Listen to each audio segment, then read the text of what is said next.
Samajwadi party के वरिष्ठ नेता अपने घर से चंद फासलों की दूरी पर स्थित रामपुर की जिला जेल पहुंचे, जहां पर उन्होंने जेल में बंद अपने समर्थकों से मुलाकात की। कुछ देर रुकने के बाद वो जेल के बाहर निकले और मीडिया के सवालों का रुंधे गले से जवाब देते हुए जहां इशारों में सपा मुखिया अखिलेश यादव से अपनी नाराजगी का अप्रत्यक्ष रूप से घुमा फिराकर जाहिर भी कर दी। वो अपने आप को निराधार आदमी के साथ ही बिना हैसियत का आदमी तक बता डाले।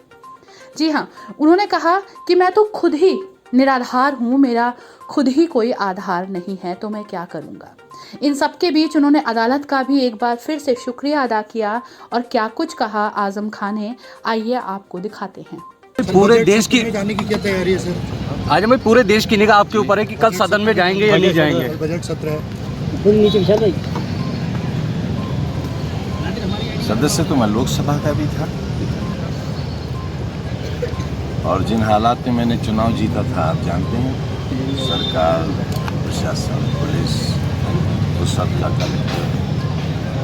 जो हुआ था नंगा नाच किसने नहीं देखा।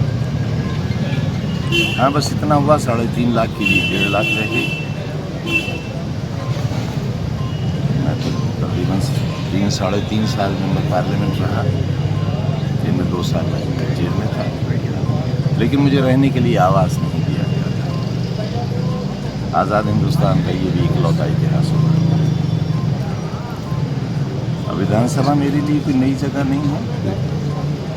10 बार जाऊंगा उस हाउस में, क्यों नहीं जाऊंगा?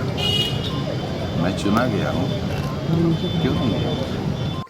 आजम खान ने सदन में जाने के सवाल पर कुछ इस तरह कहा, सदस्य तो मैं लोकसभा का भी था और जिन हालात में मैंने चुनाव जीता था आप जानते हैं, सरकार, प्रशासन, पुलिस, जो सत्ता दल थे, जो हुआ था नंगा नाच किसने नहीं देखा था।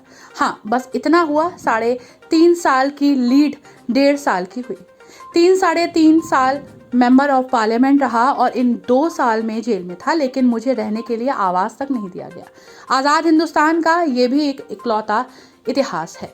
विधानसभा मेरे लिए कोई नई जगह नहीं है। 10वीं बार जाऊंगा उस हाउस में, मैं चुना गया हूं, क्यों नहीं जाऊंगा। आजम खान ने अखिलेश यादव से नाराजगी के सवाल पर कुछ इस प्रकार जवाब दिया, आइए आपको सुनाते हैं। आजम भाई, आपकी कुर्सी चर्चाएं हैं कि अखिलेश जी के बराबर में पड़ी हुई है, तो क्या जो नाराजगी चल रही है, जिस तरह की चर्चाएं हैं, वो नाराजगी अखिलेश जी खत्म कर रहे हैं, क्या कहना चाहेंगे? आपसे भी ये सूचना मिल रही है नाराजगी, मुझे तो कोई वजह समझ में नहीं आती। दूसरी ये कि नाराज होने के लिए कोई आधार चाहिए।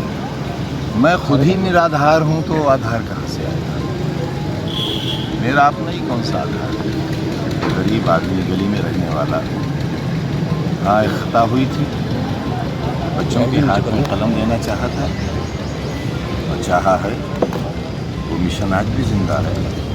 अगर ये यूनिवर्सिटी गिरा भी दी जाएगी, इस पर बुलडोजर चल भी जाएंगे, वो टूटे हुए खंडरात बनी हुई इमारतों से ज़्यादा इतिहास का हिस्सा बने और लोग उन्हें देखने आया करते। हमारे परिवार और वो परिवार जो जेल के अंदर है और जो जेलों से निकल गए, उनके किस्से और कहानियाँ उनके वालिदैन, उनके दादी दादा, नानी नाना सुनाया करेंगे। वो बताएंगे कैसा अन्याय हुआ था।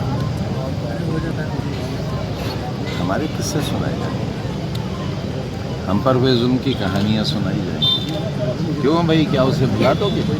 साथ ही उन्होंने कहा कि मेरी गलती सिर्फ इतनी है कि मैंने बच्चों के हाथ में कलम पकड़ने की कोशिश की और ये कोशिश मैं हमेशा करता रहूँगा।